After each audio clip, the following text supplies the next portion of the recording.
Welcome back, everyone. Let's have a look at the reading and use of English part of the FCE English exam for certificate.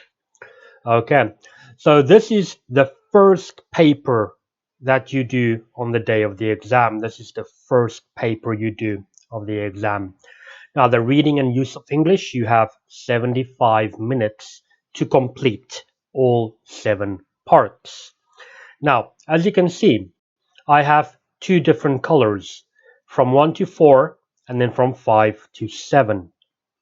Now, the reading and use of English can be divided into 2 categories.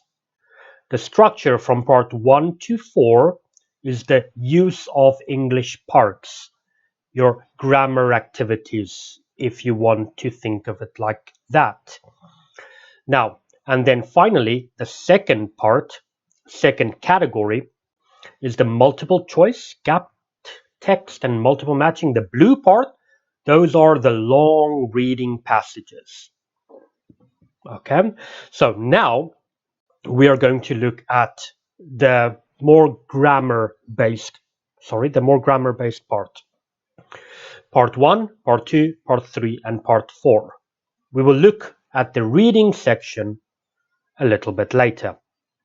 Okay, so now, how long is this section in total, including the readings? It is 75 minutes long.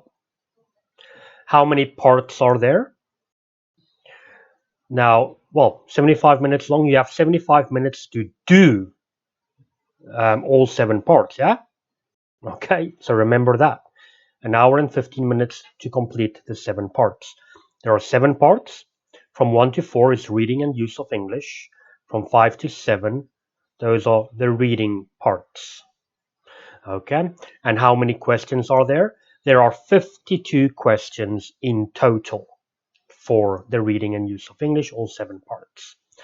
Now, where do we write down our answers? We write them down on a separate answer sheet in pencil. Great. So, let's look at the reading and use of English, parts 1 to 4, question types and marks. Part